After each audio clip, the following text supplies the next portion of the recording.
Hi ಎಲ್ರಿಗೂ 5 ನಿಮಿಷದ ವಿಜ್ಞಾನಕ್ಕೆ ಮತ್ತೊಮ್ಮೆ ವೆಲ್ಕಮ್. ಸರಿ, ಇವತ್ತು ನಾವು ಒಂದು ತುಂಬಾನೇ ಸೀರಿಯಸ್ ಆದ ವಿಷಯದ ಬಗ್ಗೆ ಯೋಚಿಸೋಣ.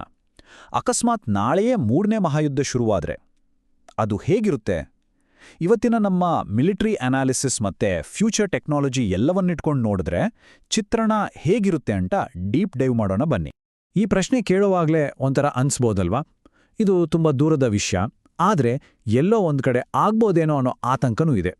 ಸೊ ಇಂಥ ಒಂದು ದೊಡ್ಡ ಅನಾಹುತಕ್ಕೆ ಒಂದು ಸಣ್ಣ ಕಿಡಿ ಹೇಗೆ ಕಾರಣವಾಗ್ಬೋದು ಅಂತ ಮೊದಲು ಅರ್ಥ ಮಾಡ್ಕೊಳ್ಳೋಣ. ನೋಡಿ, ಒಂದು ಜಾಗತಿಕ ಯುದ್ಧ ಅಂದ್ರೆ ಅದು ಒಂದೇ ದಿನದಲ್ಲಿ ಶುರು ಆಗೋದಿಲ್ಲ.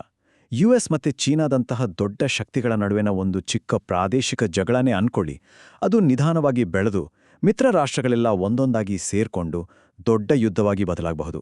ಅಷ್ಟೇ ಯಾಕೆ, ಕುಡಿಯೋ ನೀರಿನಂತಹ ಸಂಪನ್ಮೂಲಕ್ಕಾಗಿ ನಡೆಯೋ ಜಗಳ ಕೂಡ ಇದಕ್ಕೆ ಕಾರಣವಾಗಬಹುದು. ಆದರೆ ಒಂದು ವಿಷಯ, ಇವತ್ತಿನ ಯುದ್ಧಗಳು ನಾವು ಅಂದ್ಕೊಂಡ ಹಾಗೆ ಇರಲ್ಲ. ನಾವು ಸೈನ್ಸ್ ಫಿಕ್ಷನ್ ಸಿನಿಮಾಗಳಲ್ಲಿ ನೋಡ್ತೀವಲ್ವಾ, ಆ ಥರದ ದೃಶ್ಯಗಳು ಇವತ್ತಿನ ಯುದ್ಧಭೂಮಿಯಲ್ಲಿ ನಿಜವಾಗ್ಬೋದು. ಯಾಕಂದ್ರೆ ಯುದ್ಧದ ಸ್ವರೂಪ ನಾವು ಹಿಂದೆಂದೂ ನೋಡಿರದ ರೀತಿಯಲ್ಲಿ ಚೇಂಜ್ ಆಗಿದೆ. ಹಳೆಯ ಕಾಲದ ಯುದ್ಧದ ಚಿತ್ರಣಗಳೆಲ್ಲ ಮರೆತುಬಿಡಿ. ಈಗಿನ ಯುದ್ಧರಂಗ ಅಂದ್ರೆ ಅದು ಎಲ್ಲೆಲ್ಲೂ ಇದೆ. ನಾವು ಮಾತಾಡ್ತಿರೋದು ನಂಬೋಕಾಗದಂಥ ಟೆಕ್ನಾಲಜಿಯಿಂದ ಪವರ್ ಆಗಿರೋ ಸೈನಿಕರ ಬಗ್ಗೆ. ಈ ಮೆಟಲ್ ಫ್ರೇಮ್ಗಳು ಅಂದ್ರೆ ಎಕ್ಸೋಸ್ಕೆಲೆಟನ್ಗಳು ಇದೆಯಲ್ಲ, ಇವು ಸೈನಿಕರಿಗೆ ದೊಡ್ಡ ದೊಡ್ಡ ಭಾರವನ್ನ ಹೊತ್ತುಕೊಂಡು ತುಂಬ ದೂರ ನಡೆಯೋಕೆ ಸಹಾಯ ಮಾಡುತ್ತೆ. ಇದರಿಂದ ಗ್ರೌಂಡ್ ಕದನದ ಚಿತ್ರಣನೇ ಪೂರ್ತಿಯಾಗಿ ಬದಲಾಗುತ್ತೆ. ಅಷ್ಟೇ ಅಲ್ಲ, ಯುದ್ಧ ನಮ್ಮ ತಲೆ ಮೇಲೆ ಅಂದ್ರೆ ಸ್ಪೇಸ್ನಲ್ಲೂ ನಡೆಯುತ್ತೆ. ಶತ್ರುಗಳ ಉಪಗ್ರಹಗಳು ನಮ್ಮ ಸ್ಯಾಟಲೈಟ್ಗಳ ಮೇಲೆ ಅಟ್ಯಾಕ್ ಮಾಡ್ಬೋದು. ಹಾಗೇನಾದರೂ ಆದರೆ ನಮ್ಮ ಕಮ್ಯುನಿಕೇಷನ್, ನ್ಯಾವಿಗೇಷನ್ ಅಂದ್ರೆ ನಾವು ದಿನಬಳಕೆಯಲ್ಲಿ ಯೂಸ್ ಮಾಡೋ GPS, ಇಂಟರ್ನೆಟ್ ಎಲ್ಲವೂ ನಿಂತು ಹೋಗ್ಬೋದು. ಯುದ್ಧಭೂಮಿಯಲ್ಲಿ ಮನುಷ್ಯ ಸೈನಿಕರು ಕಾಣೋದೇ ಅಪರೂಪ ಆಗ್ಬೋದು. ಅವರ ಜಾಗದಲ್ಲಿ ಆರ್ಟಿಫಿಷಿಯಲ್ ಇಂಟೆಲಿಜೆನ್ಸ್ ಬಳಸೋ ಡ್ರೋನ್ಗಳು, ರೋಬೋಟ್ಗಳ ಹಿಂಡೆ ಇರ್ಬೋದು. ಅವು ತಾವಾಗೇ ಹೋರಾಡ್ತವೆ. ಆದ್ರೆ ಎಲ್ಲದಕ್ಕಿಂತ ಭಯಾನಕ ಅಂದ್ರೆ ಏನ್ ಗೊತ್ತಾ, ಒಂದೇ ಒಂದು ಗುಂಡು ಹಾರಿಸ್ದೇ ಯುದ್ಧ ನಡೀಬೋದು. ಹೇಗೆ ಅಂತೀರಾ? ಬೃಹತ್ ಸೈಬರ್ ಅಟ್ಯಾಕ್ಗಳ ಮೂಲಕ ಇಡೀ ದೇಶದ ಇನ್ಫ್ರಾಸ್ಟ್ರಕ್ಚರ್ ಅಂದ್ರೆ ಪವರ್ ಸಪ್ಲೈ ಎಲ್ಲವನ್ನೂ ಸ್ಥಗಿತಗೊಳಿಸಿಬಿಡ್ಬೋದು. ಸದ್ಯಕ್ಕಿರೋ ಶಸ್ತ್ರಾಸ್ತ್ರಗಳು ಮತ್ತೆ ಯುದ್ಧತಂತ್ರಗಳ ಪ್ರಕಾರ 3ನೇ ಮಹಾಯುದ್ಧ ನಡೆದರೆ ಬಹುಶಃ 2 ರೀತಿಗಳಲ್ಲಿ ನಡೀಬೋದು. ಒಂದು ಕೆಟ್ಟದ್ದು, ಇನ್ನೊಂದು ಅದಕ್ಕಿಂತಲೂ ಭೀಕರವಾದದ್ದು. ಎರಡೂ ನಮ್ಮ ಪ್ಲಾನೆಟ್ ಮೇಲೆ ಬೇರೆ ಬೇರೆ ರೀತಿಯ ಪರಿಣಾಮ ಬೀರ್ಬೋದು. ಮೊದಲಿಗೆ ಕನ್ವೆನ್ಷನಲ್ ವಾರ್ ಅಂದ್ರೆ ಅಣುವಸ್ತ್ರಗಳನ್ನ ಬಳಸದೆ ನಡೆಯೋ ಯುದ್ಧದ ನಂತರ ಏನಾಗುತ್ತೆ ಅಂತ ನೋಡೋಣ. ಇದು ಕೂಡ ನಾವು ಹಿಂದೆಂದೂ ನೋಡಿರದಷ್ಟು ವಿನಾಶಕಾರಿಯಾಗಿರುತ್ತೆ. ಅಣ್ವಸ್ತ್ರಗಳಿಲ್ಲಿದ್ರೂ ಸಹ ನಷ್ಟ ಅಗಾಧವಾಗಿರುತ್ತೆ. ಉದಾಹರಣೆಗೆ US ಮತ್ತು ಚೀನಾ ನಡುವಿನ ಸಂಘರ್ಷದಲ್ಲಿ ಚೀನಾದ GDP ಬರೋಬ್ಬರಿ 35% ಬೀಳ್ಬೋದು ಅಂತ ಅಂದಾಜಿದೆ. ಇದರ ಎಫೆಕ್ಟ್ ಇಡೀ ಪ್ರಪಂಚದ ಮೇಲೆ ಆಗತ್ತೆ. ಗ್ಲೋಬಲ್ ರಿಸೆಷನ್ ಶುರುವಾಗತ್ತೆ. ಇನ್ನು ಮಿಲಿಟರಿ ನಷ್ಟವಂತೂ ಅಂಶ. ಯುನೈಟೆಡ್ ಸ್ಟೇಟ್ಸ್ ತನ್ನ ಅತ್ಯಂತ ದುಬಾರಿ ಮತ್ತು ಪ್ರಮುಖವಾದ ಏರ್ಕ್ರಾಫ್ಟ್ ಕ್ಯಾರಿಯರ್ ಫ್ಲೀಟ್ನ ಅರ್ಧದಷ್ಟು ಅಂದ್ರೆ 50% ಕಳ್ಕೊಳ್ಳುವ ಸಾಧ್ಯತೆ ಇದೆ.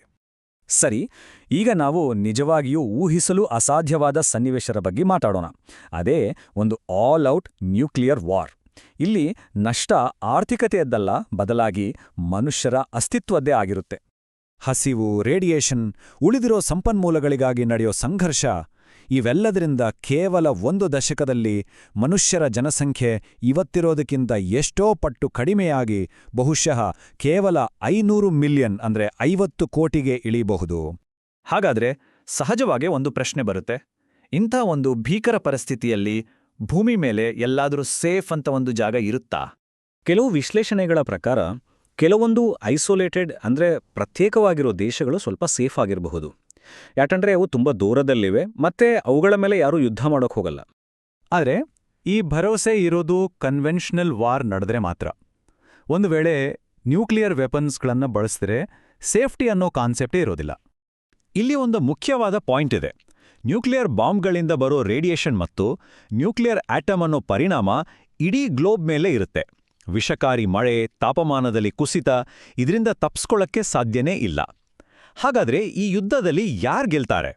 ಉತ್ತರ, ಯಾರೂ ಇಲ್ಲ. ಇದು ತುಂಬಾನೇ ಸೀರಿಯಸ್ ಆದ ವಿಷಯ. ಯಾಕಂದ್ರೆ ಯುದ್ಧ ಶುರು ಆಗದಂತೆ ತಡೆಯೋದೇ ನಮ್ಮ ದೊಡ್ಡ ರಕ್ಷಣೆ. ಯಾಕಂದ್ರೆ ಇದಕ್ಕೆ ಪರ್ಯಾಯವಾಗಿರೋ ಸಂಘರ್ಷದಲ್ಲಿ ನಿಜವಾಗ್ಲೂ ಯಾರೂ ಗೆಲ್ಲೋದಿಲ್ಲ. ಸರಿ, ಈ ಮಾಹಿತಿ ನಿಮಗೆ ಇಷ್ಟ ಆಗಿದ್ರೆ ಆ ಲೈಕ್ ಬಟನ್ ಮೇಲೆ ಕ್ಲಿಕ್ ಮಾಡಿ, ಎಲ್ಲರ ಜೊತೆ ಶೇರ್ ಮಾಡಿ ಮತ್ತೆ ಹೆಚ್ಚಿನ ವಿಷಯಗಳಿಗಾಗಿ ಸಬ್ಸ್ಕ್ರೈಬ್ ಮಾಡೋದು ಮರಿಬೇಡಿ. ನಿಮ್ಮ ಅನಿಸಿಕೆಗಳನ್ನು ಕೆಳಗೆ ಕಾಮೆಂಟ್ಗಳಲ್ಲಿ ತಿಳಿಸಿ. ನಾಳೆ ಇದೇ ಸಮಯಕ್ಕೆ ಮತ್ತೆ ಸಿಗೋಣ.